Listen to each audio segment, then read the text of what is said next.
Please நாங்கள் தான் உங்கள் குக்கிங் ஃபேமிலிஸ். இன்னைக்கு என்ன வீடியோ அப்படின்னு பார்த்தீங்கன்னா சமையல் வீடியோ தான். வாங்க வீடியோக்குள்ளே போகலாம்.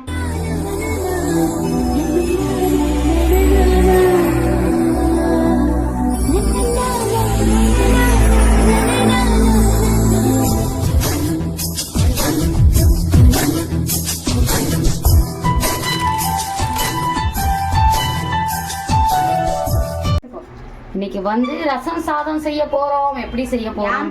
எனக்கு உடம்பு சரியில்லை, அதுக்காக பாப்பாவுக்காக ஃபர்ஸ்ட் எண்ணெய் ஊற்றிக்கிட்டோம். எண்ணெய் ஊற்றிக்கிட்டு கொஞ்சம் நெய்யுமே சேர்த்துக்கோங்க, அப்பதான் நல்லா இருக்கும். நெய் வேற ரெடியா விழுந்து இருக்குடி இல்லை இருக்குன்னு எனக்கு தெரியாதா? போகுது. கொஞ்ச நேரம் நெய் உருகட்டோங்க, சூட்டுக்கிட்ட வைப்போம். இவ பார்த்தீங்கன்னா நம்ம வந்து எண்ணெய் கொஞ்சம் சூடானோடனே கடுகு,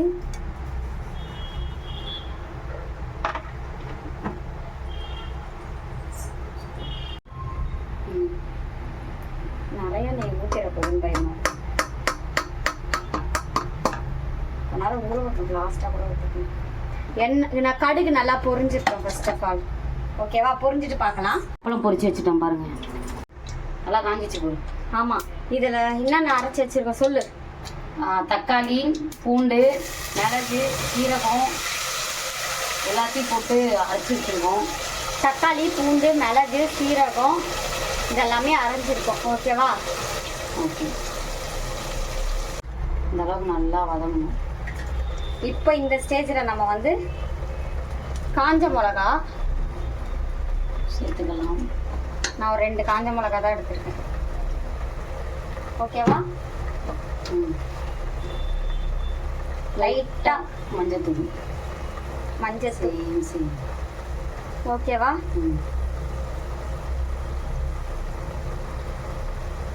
லைட்டாக தான் போட்டிருக்கேன், மஞ்சத்தூள் கொஞ்சம் போட்டிருக்கேன். அப்புறம் வந்து நம்ம பார்த்தீங்கன்னா ரசப்பொடி கொஞ்சம், இதில் இருக்கிறதே கொஞ்சம் தான் நான் போட்டுக்கிறேன். மசாலா இது மட்டும் போட்டாலே போதும். ஓகே,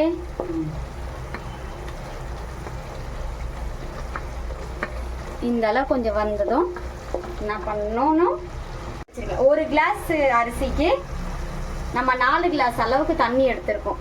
ஓகேவா? புரியுதா? அந்த கணக்குப்படி. ஓகேவா? நான் வந்து பருப்பு வந்து ஒரு 3 ஸ்பூன் எடுத்திருக்கேன். பருப்பு சாம்பாருக்கு போடுவோம் இல்லையா, அந்த பருப்பு தான். ஒரு 3 ஸ்பூன் அளவுக்கு பருப்பு எடுத்திருக்கேன். சீசர் வேணும்னு சொல்லி நான் கட் பண்ணிடுறேன். இதோ இந்த இதெல்லாம் என்ன பண்ணுவோம், அப்படியே போடுவோம். காட்டு கொத்தமல்லி, கருவேப்பிலை இதெல்லாம் வந்து போடணும். இந்த டிஷ்ஷுக்கு மெயினாக ஒன்று நம்ம போடவே இல்லை. என்னது? உப்பு. அதை போடுவே ஃபைனலாக போட்டுற வேண்டியதான். இது செம்ம ஈஸி இந்த ரச சாதம். அதுக்காக தான் செய்யணும். மலைக்கெல்லாம் சூப்பராக இருக்கும். குக்கர் தான் கொஞ்சம் சின்னதாக இருந்தால் இன்னும் ஈஸியாக. குக்கர் எங்கள் சைஸோட பெருசாக இருக்குது பாருங்க. அவ்வளோதான், நம்ம இஷ்டம். எவ்வளோ வேணால் கொத்தமல்லி கருவேப்பிலை. எனக்கு கொத்தமல்லினாலே ரொம்ப பிடிக்கும். ஆனால் சாப்பிட மாட்டாங்க. அந்த ஸ்மெல் சாப்பிட மாட்டேன்னு இல்லை, அந்த ஸ்மெல்லு. ஃபைனலாக என்ன பண்ணணும்? உப்பு போட்டுக்கணும். உப்பு போடணும், மறந்துடாதீங்க. நான் சாப்பாடு என்ன ஆகிடும், ஸ்பாயில் பண்ணிடும்.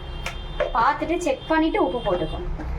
ஃபைனலாக நெய் ஊற்றி க்ளோஸ் பண்ணிட வேண்டியதான். அவ்வளோதான், சாப்பிடும் போது பார்க்கலாம். ஓகே, நெய் சேர்த்துக்கிட்டு நம்ம வந்து இதை க்ளோஸ் பண்ணிடலாம். ஓகே,